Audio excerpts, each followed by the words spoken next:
Well, just a brief comment. Adrian, bring your children to the Allegheny Highlands Industrial Heritage and Technology Discovery Center.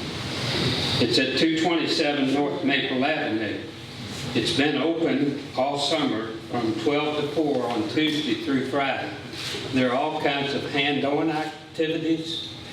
We've had 4-H kids in there, boys' home kids in there, preschool. It will be open on Saturday from 11 to 5 during street singing. So come on down.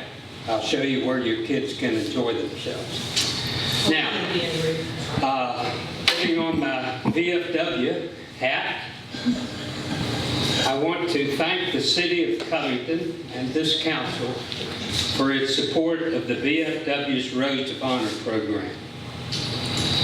To date, we have hung 46 banners, 44 in the city, 44 in the city, all along the Route 60 corridor except for Gary Miller, who's on the bridge at Parkland Heights.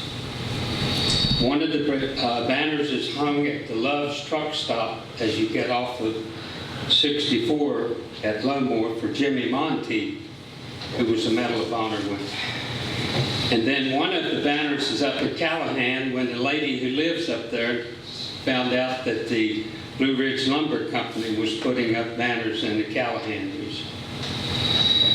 So that's 44 that are hung in Covington. I have 19 at the house right now waiting to be put up. I've worked with Thomas Smalls and Public Works and the Department of Recs to get this done.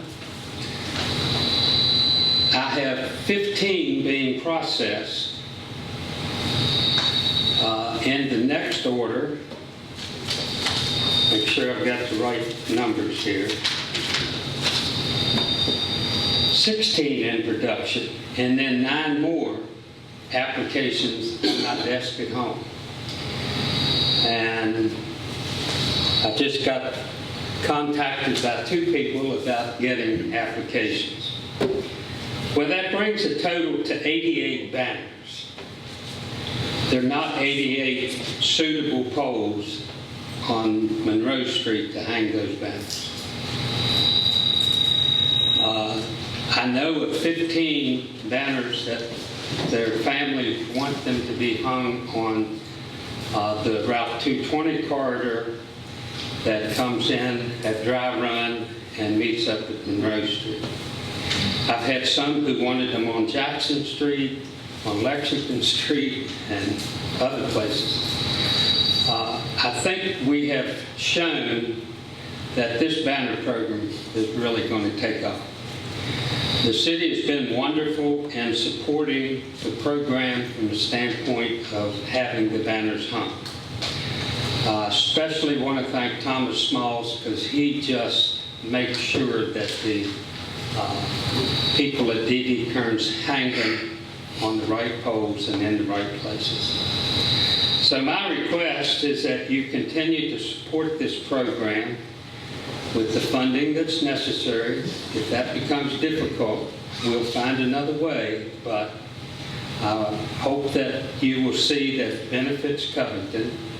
When Old Town Covington put up the Visit Historic Downtown banners as a wayfinding, these banners now fill in the gaps, and it would be hard not to find your way downtown if you follow the banners.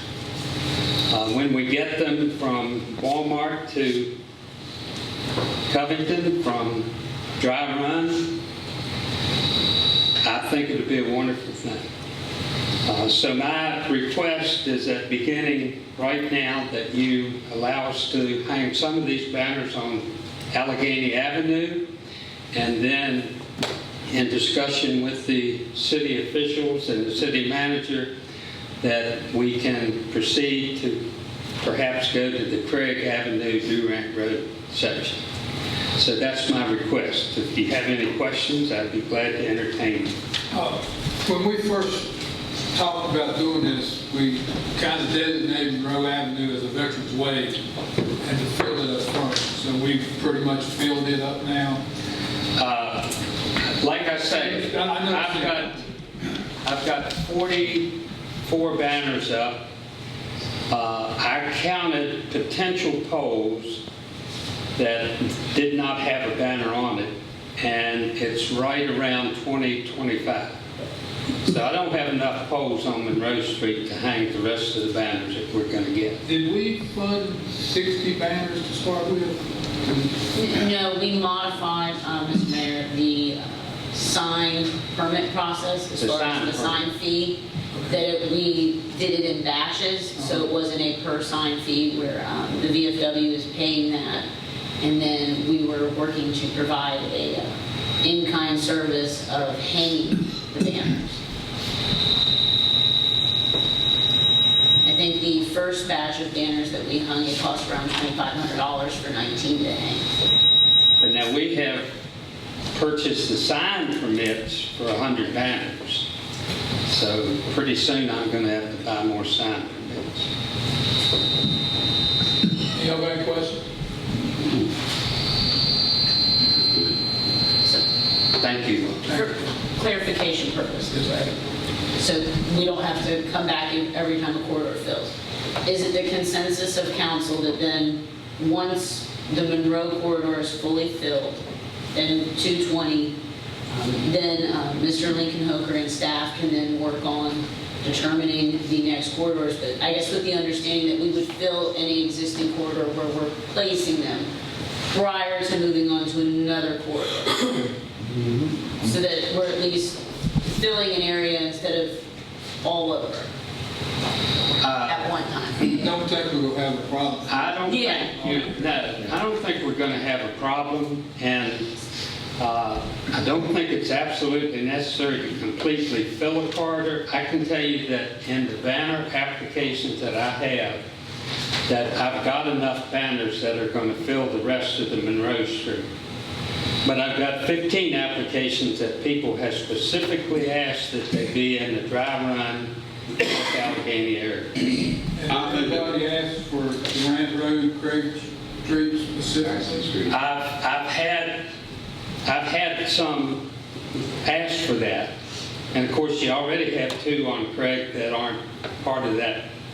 It's part of the program, but we didn't hang those. And I've had people say, well, if I wanted on the corner of Jackson Street and where I live, can I get that? And I said, well, I don't know. They put them on Craig Street. You might have to put up your own pole. But I'd really rather avoid that and see them in the corridors. I have no doubt that we're going to fill in every one of those corridors, and whether or not it's necessary to completely fill a corridor. I mean, Monroe Street looks pretty much filled now, even though there are some intermittent poles that do not have those banners. But they will be. The rationale with that is, one, from a time standpoint and mobilization when we're contracting resources or at times trying to use in-house resources, having a specific area where we're mounting and trying to accomplish that. And from a safety perspective, as you know, if we're blocking a whole lane for the day, because typically when we've mounted them, it's been kind of a day-long effort. It just can create potentially some safety issues when you're mounting all over, and then folks, you're not blocking a whole lane for half the day versus they're moving around town based on where the sign or banner request is for. Mayor, I would say that the traffic flows and so forth in the city of Covington are such that we are constantly waiting on this construction project and that construction project, and I certainly understand what the city manager is saying, but I think when they hang those banners, they just hold the traffic in that specific area, and then they move on. And so whether or not you fill the whole corridor and it makes it more feasible or not, I just don't really understand that. But it's been seamless. We haven't had any problems. Yeah. I mean, Crystal's been great to work with, you folks, Mr. Linkenhoker, and We've made contact with a local construction company. It's feasible for us. It's probably more economical for the city to pay people to do this than us trying to do it ourselves, from limited resources and so forth. So, and the folks we're working with have got it down to a science now. So they're they move right along. And Thomas is there. So it's no need for a big. I just think back to the original conversation, we were finishing the road, then we were going to start on that. And I don't have an issue with that. I don't have an issue with going to Craig. It's not that big a deal. If you got to put up, I think we got to support it. Yeah, we're going to fill them out. And a lot of compliments to the city from folks abroad that have been part of this. So it's been all good. Okay. Paul, I'm in District 1, which is dry run. I vote for dry run, and I'm sure that dry run will have no problem. Oh, I think on these that's sites, because it's been top class work. The posts are nice, the flags are nice, and if you've got people down there, families, and have people that lost their lives fighting for this country, and they want it to dry run, I'm all for it. Yeah. And I'm sure the people down there are too. They are. We got a lady in charge of dry run now, so. So we've got a sense of council to continue to move forward. Thank you. Thank you all. Thank you.